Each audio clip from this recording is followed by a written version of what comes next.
2025 has definitely been my worst year to date. I've had some serious personal problems.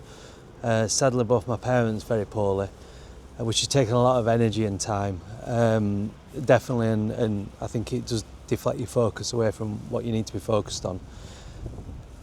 And in trying to balance all that, your own family and your parents and work is really, really difficult. And on top of that, the economy is tough, extremely tough. Taxes have gone up. It costs more money to buy a car, to prep a car. The rent's gone up, the rates have gone up. Everything's so expensive. It almost feels, and you see the news every day now, there's car dealers going into liquidation or packing in.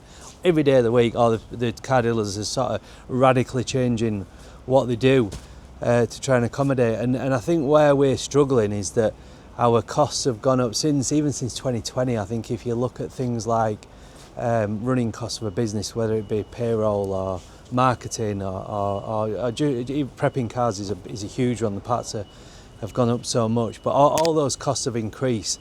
And the one thing we've not been able to do is increase our margins because it's just not something you can do. It's just not possible. If we were,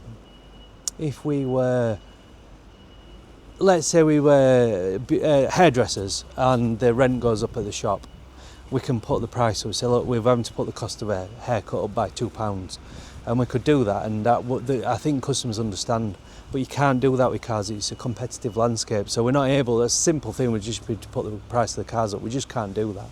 So we're in a sort of pickle where we're trying to balance these increasing costs, increasing legislation. Obviously there's a lot of been recently publicised about Auto Trader because they tend to put the prices up 8% every single year, and it's just getting to a point where we just can't swallow it. We just can't. Not that we're being awkward. We actually, most car dealers will tell you that they really, really like Auto Trader, but we just literally can't afford to. It's just getting to the point where how do we keep paying this extra money year on year when we've got no way of increasing our income? And I think that's where we're at. So it's been all in all, this year has been the most challenging year from a business side and from a personal side. And I compare this year with 2008, and in 2008 we had the financial crash, and it was a terrible time. But what we did have the ability to do then, which is different to now, was it meant that supply was there was too many cars. And I guess this followed through into other industries, but because there was too many cars, the prices dropped. And because the prices dropped, if you were keen, you could pass those savings on to customers. And actually, we ended up having we had a tough time to begin with. In 2008 onwards, it actually worked out okay because the car prices were lower and they were more appealing to customers. And the difference between this time, it's the same feelings where people have got less money and they're more anxious, and if something goes wrong they're more like they're on it, there's no compromise, and I think that's the difference between now and 2008 is that you can't buy the cars cheap, which is ridiculous. So car prices have stayed because there's still a shortage of stock. There's still stock shortage. It's still a big challenge. So we're still not able even now to buy cheap. But we used to buy cars in bulk. In 2008, we had nearly new cars from £6,000. So now I'm laughing because now you can't get a 5-year-old car for £6,000. So we had Vauxhall Vectras and Corsas and Astras nearly new, £6,000, £7,000, £8,000. That's just, those opportunities are just not there now. So it's a really tough time, and it's even tough. Even like, for example, people not just in our industry, but I know speaking to an estate agent, and they've got a client who's they've got some water ingress from the flat above, and they straight away gone nuclear. They're like, right, we're getting the solicitor involved. And they've not even actually told the tenant above, the landlord above, that there's a problem. They've not even got to that stage yet. They not had a chance to resolve it. It's straight away, let's go legal. And that is literally what it's like for us in the motor trade. There's absolutely no leniency at the minute. It's full on bash. I'm not happy, and I understand it. We're all short. We're all watching the pennies. We're all seeing the money go out of our bank so much faster than before. We're all paying so much taxes, and obviously that makes us feel that our money needs to go further. And if it's not right, then we're going to kick off. And I totally get that. So yeah, all the negatives, terrible year. But on the other side, the positives, and this is where I think we can be proud, is we have tried to adapt. So number one, we've done in January, we became, and there's one here, we became a Skywell dealer. And although as a product Skywell's not yet took off, we're confident it will. I mean, we're looking at a car there which is just over £27,000. It's a 26 model year. They've just introduced the full ADAS, all the bings and bongs. It's got heated and cooled seats, it's got comfort access, it's got ambient lighting, and I don't know if you see because it's dark blue, but an opening pan roof. So we've just had this one delivered. It's a 2026 model year, and amazing at just over £27,000. It's absolutely mind-blowing. So that's one bit of good news, and I feel like we've done something there that hopefully will see us in the future. And the second one is that we've opened our service centre, and I'm sure people think I even think myself that you're absolutely crackers by spending more money, increasing your overheads, increasing your costs, increasing your payroll.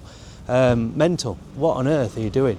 But hopefully by diversifying we're able to be more fluid and more reactive and be able to compete with the difficulties that we've got right now.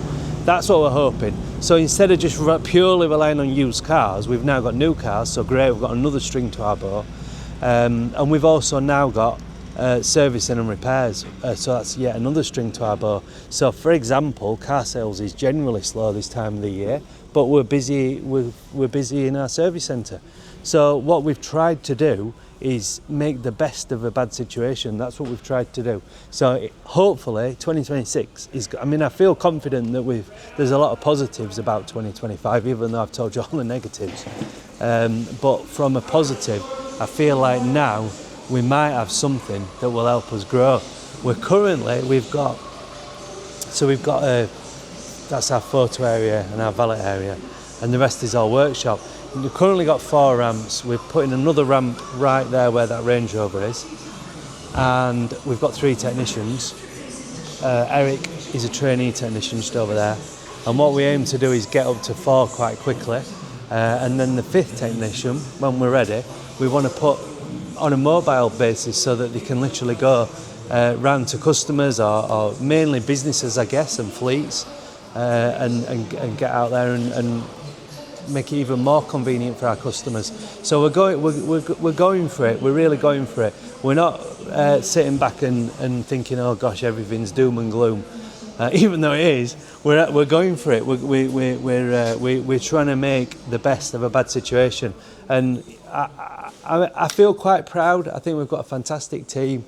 We've got some nice facilities. We've spent some money, to be honest, on the equipment and the ramps and everything else. But hopefully we've got the ingredients now. We've got a really, really good mix of technicians. We've got 2 that are electric trained. This is our waiting room. We've got 2 electric trained technicians and one who's been in the trade over 30 years. He's got tons and tons of experience. So we've got this is our waiting room for customers that come in for service. Forgive me for putting the lights off, but just having to watch the pennies. We've got storage here, and then we've got the workshop area, and we've spent the money. We've got the tools, we've got the equipment. So I guess 2026, what does that bring? And in a nutshell, we want to focus heavily on the 2 new aspects to us, which is Skywell, the new product, and the servicing. But at the same time, we do want to keep the used cars going. So we're still buying and we're still selling. And you know, if you've got a car to sell or you're interested in a car, give us a shout. There's another thing that we want to do better in 2026, and we have got some. I don't say it, and I should say it, how grateful we are to the people that support us, the people on, whether it's on social media, the supporters. It's incredible, and you know you are, I know you are. And I can't tell you from the bottom of my heart how nice it is and how good it makes all of us feel that we get that support. And what we want to try and do, because those people that are sort of supporting us the way that they do, quite often they ask us for a particular car, can you get me a such and such? And we've not been very good at that. That's one weakness. So Paul and the team in the showroom, that's one thing now that they want to focus heavily on, is that when we get a customer who wants a particular car, that we actually get ourselves out there and find one. And as difficult as that is, it's much more difficult than having a car sat in front of you, saying, look, there's a car there, you know, you're interested. And but we want to get better at that. So I hope you can see we're trying to diversify, we're trying to address what we think our customers would want. Like, for example, being able to come to us for servicing and repairs. We're trying to address that, and we're trying to be more sort of forward thinking. So, you know, I suppose at this point, I'd like to say thank you again for the support. It's unbelievable, it really is. Please like and share and subscribe and do whatever you can to continue that. It really, honestly, reviews and support is the best thing we can possibly get. It's amazing. I'd like to wish everybody happy Christmas, and a bit early, but happy Christmas and a happy New Year. And as tough a year as 25 been, it has been a tough year. Me personally, work-wise, and not just for us work-wise, it's been an extremely tough year for everybody. But the positives are we've got a fantastic facility. We've got, like, the team just blows me away. What a fantastic team! And I know, you know, I always be grateful for the health of my family, and that's a huge thing. So happy Christmas! Thank you for everybody, and hopefully what we've done this year, as tough as it's been, and the year before, to be honest, because in the last probably couple of years we've got Paul to come in as the head of business. We've got the service here, so we've done quite a lot. There's been quite a lot of change. Hopefully that's going to set us in good stead for 26. So all being well, we keep in touch, we keep putting videos out there, and we keep moving metal. And if you have got any sort of needs for servicing and repairs, please give us a shout. We can do tyres, we can do aircon, we can do electric cars, we can do servicing, we can do warranty claims. Please give us a shout, and thank you.